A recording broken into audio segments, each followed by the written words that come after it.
I lived in my car for 3 months, and this is what I learned. The first thing that I learned from living in a car for 3 months is that perspective is everything. Everything in life is all about perspective. Now, I understand that this is a pretty easy concept to grasp at the surface level, but until you've actually lived it, you'll never truly understand it at the deepest level.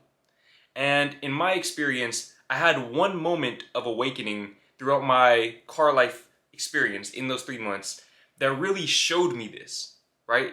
It's one thing to hear this, it's another thing to see this and feel this.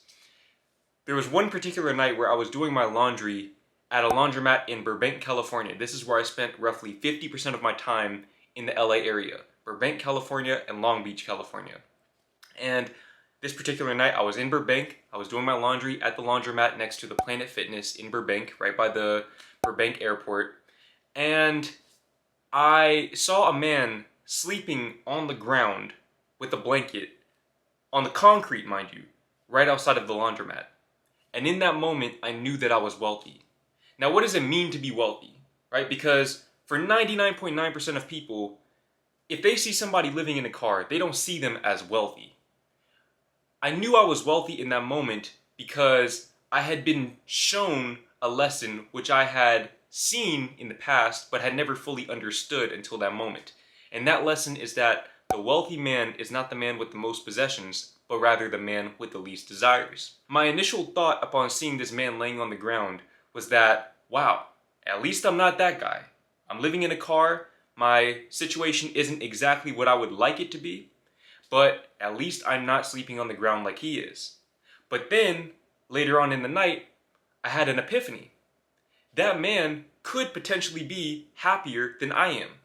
If he's more content with his blanket, which it seemed to be the only possession that he possessed at that point, if he's happier with that blanket than I am with my car and all of these possessions, then he's wealthier than I am. In the same way that me being in an apartment with a BMW didn't make me any wealthier than I was when I was living in my car or when I'm living with my parents like I am now. It's all about perspective. Your perception of your life and your willingness to be content with what you have, which, by the way, does not mean that you shouldn't or can't strive for more in life, but rather that you can enjoy where you are along the way, along the journey to your destination, whatever that may be for you. Your willingness to be content with where you are in life is what determines your quality of life. It's not about what you have. It's not about what you are, what you do. All that matters is that you embrace your current situation.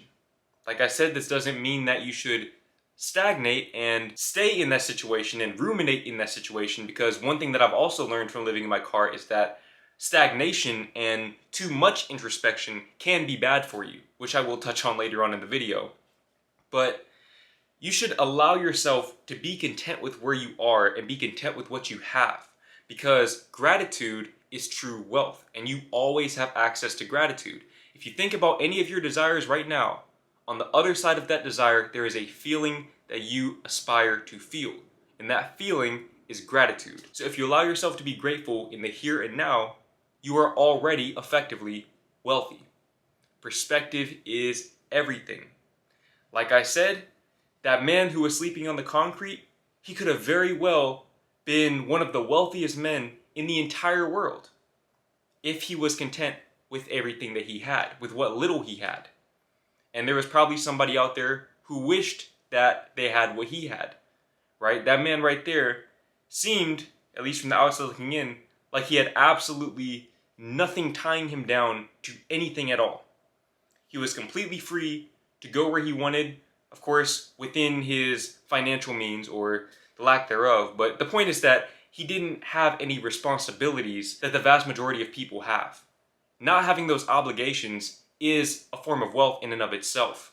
And for me, that was something that I really came to value living in my car, was the notion that I can go anywhere and do anything that I want at any time because I have that type of freedom. When you're living out of a suitcase, you can go wherever you want. When I went to Spain, I took about 80% of my belongings on that trip. 80% of my belongings. It took me roughly 10 to 15 minutes to pack everything up when it was time to leave Spain. And that was 80% of what I had.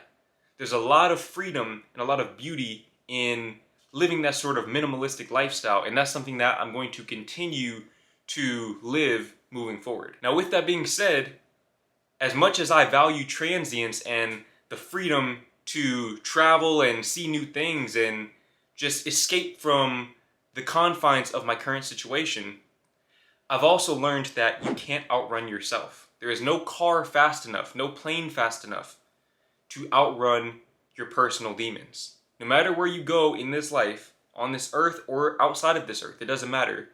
Your personal traumas will follow you, and it is on you, entirely on you, to address them. Like I said, this is something that I learned the hard way. Being out in LA, I only knew one person, and more often than not, we were on complete opposite sides of LA County, right? Which, if you're from LA or if you've been to LA, you know that's not a drive that you're really just gonna make on a regular basis, right? I only saw him one time. So 99.9% of the time that I was out there, I was completely alone. I was by myself. I was surrounded by people that I didn't know, and I pretty much just isolated myself in my car more often than not. And I saw this as valuable because it gave me a lot of time to do introspection about my situation and how I ended up in that situation in the first place. But what I also realized is that at a certain point, too much introspection can give you diminishing returns, in that you can get too deep into your head and you can perpetuate and exacerbate your traumas. And this can lead you down a cycle of basically reenacting the situations or the circumstances which got you into your current situation in the first place. For me, for example, I began to make destructive financial decisions, and it wasn't so much of me just spending a lot of money in one area, but it was on a daily basis, me slowly weathering away at my bank account because I had identified with the version of myself who had essentially blown all of my money, right? And by me sitting there and constantly reflecting on that situation and allowing myself to ruminate in that regret, I began to subconsciously reenact that in whatever ways I could. Obviously, I wasn't in a financial position to go and lease another BMW, but I was in a position to maybe go out to eat more often than I should have, or purchase food that I knew I wasn't really in a financial position to afford at that time, right? So what I've learned is that you can't outrun yourself. And this is something that I think anybody and everybody should take into account if they're going to take on this transient nomadic lifestyle, is that it's perfectly fine to enjoy traveling and to expose yourself to all of the beautiful sights that this world has to offer, as long as you understand that those sights can't save you from yourself. That's a lesson that I personally learned the hard way. Now, speaking of sights, beautiful sights of this world, the next thing that I learned from living in a car for 3 months is that the journey is the destination. The journey is the destination. I've always had what I call a sprint mentality, meaning that I'm always focused on just whatever it is that I'm working toward. At one point, that was 1,000 subscribers on YouTube, and then 100,000 subscribers on YouTube, and then I was focused on publishing my first book, second book, so on and so forth. I was a very goal-oriented person, and I always had the mentality that the journey was simply a means to an end. It was not something to be enjoyed in and of itself. But what I learned from living in my car for 3 months and going on all of these different journeys, first from Dallas to LA, then going around LA County, exploring that area, everywhere from Pasadena to Long Beach, going into Orange County, Ventura County, seeing all of these different areas in Southern California, and then coming back and seeing the areas in Arizona and New Mexico and Texas, all of these different places that I had never been to before, I realized that getting to a destination is simply an illusion. There's no such thing as a true destination in this life because it's eternal. Life is eternal, therefore you will never reach a true destination. And even if you don't believe that life is eternal, any goal that you set is simply a checkpoint along the way, right? It's all a part of the journey. Every destination that you have is a part of your journey. And for me personally, I got to witness some amazing sights along the way between my destinations that I would have never otherwise experienced had I not embarked on this journey, on this adventure. Unfortunately, I was unable to capture a lot of this because I was driving, and of course, I don't condone recording while driving. I don't think that that's a good idea. Wouldn't want to risk my safety or the safety of those around me. But luckily for you, you don't have to worry about that. And that brings me to OnBar, the sponsor of today's video. The OnBar DC42 dual dash cam can record videos in 4K wide angle for the front camera and 1080p wide angle for the rear camera. This allows you to capture license plates, road signs, and scenery. The OnBar dual dash cam utilizes super night vision technology to help you get clearer footage and images in low light conditions. This dash cam has built-in Wi-Fi with great transfer speeds. And with the free app, the Cam, you can easily control the dash cam and view, download, or share videos. And not only that, but internal GPS loggers accurately record your driving location, speed, and direction of travel. This, combined with its 64GB memory card, makes the OnBar dashcam a reliable witness for accidents. The OnBar DC42 dual dashcam also comes with 2 parking modes. The first is the time-lapse parking mode. As the name indicates, this parking mode monitors the car via a 1 frame per second time-lapse. The second is the impact detection parking mode. This parking mode helps protect you in the event of a hit and run by turning on the camera for 1 minute if somebody hits your car. This can save you hundreds, if not thousands of dollars in collision repairs. The dual dashcam is powered by your car's cigarette lighter, so you'll never have to worry about changing the batteries. This also allows for loop recording, meaning that your dashcam will never miss a moment of your journey. As I explained earlier, living in a car for 3 months taught me that adventure is about the journey, not the destination.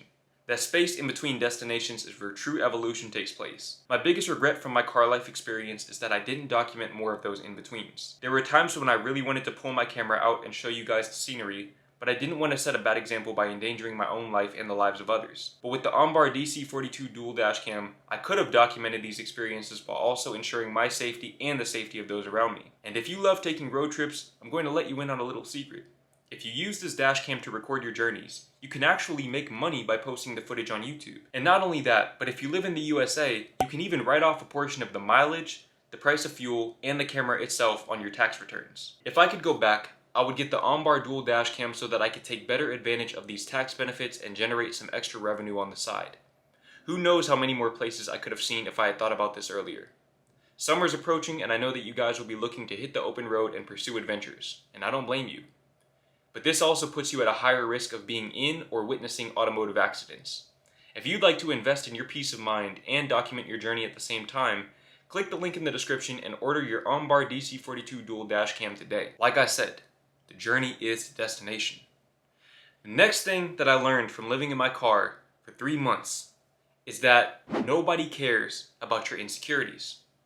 Nobody cares about your insecurities. Look, I have a buzz cut. I cut my own hair. Every week I cut my own hair. I buzz my own hair. Now, living with my parents, I just do that in the bathroom, right? It's easy. I just do it in the bathroom and I'm good.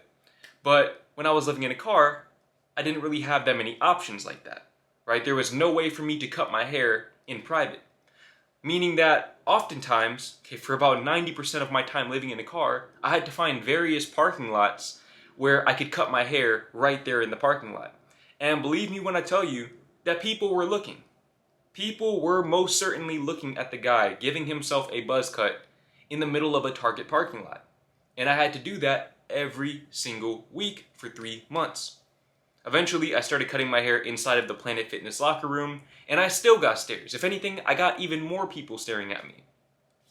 I'm saying this to say that over time, in life, you're going to experience situations which challenge your ego. Your ego is not really going to want to put you in situations where you might be open or vulnerable to judgment from other people. It's a defense mechanism. It's a biological defense mechanism which in primitive times could have been the difference between life and death. But in 2023, we're at a point in our evolution where we can begin to move past this. We can begin to transcend these insecurities. And once you begin to transcend these insecurities, meaning that you simply do it anyways, whatever it is that you need to do, whether it be cutting your hair in a Target parking lot, or maybe filming vlogs in public, doing public interviews, whatever, when you begin to do these things on a regular basis, you'll realize that nobody actually cares. Nobody actually cares. Will people look? Maybe. Will people laugh? They might. People might even say stuff. But by the end of the day, when somebody's head hits the pillow, they're not thinking about you anymore. They're thinking about their own problems and their own insecurities. In the same way that you're thinking about your own insecurities and your own problems.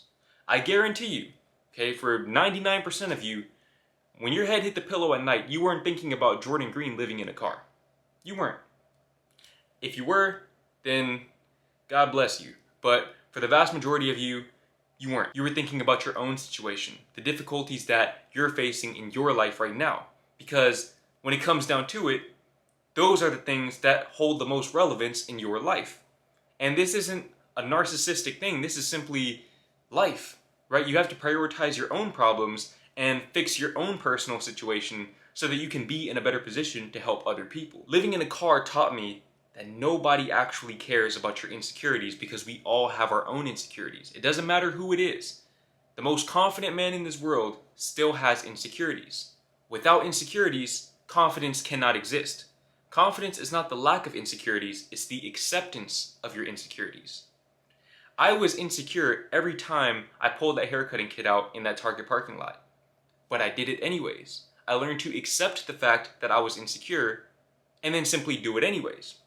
In the same way, filming in Spain and just vlogging in general, recording at the beach, recording in public, that's something that I'm still not comfortable with to this day, and I don't think I ever will be comfortable with. But I simply did it anyways, because I had the residual effect, I had the echoes of confidence from cutting my hair in that Target parking lot. When you consistently do things that challenge your insecurities, you'll learn that, like I said, nobody cares, but you'll also learn that you don't really care.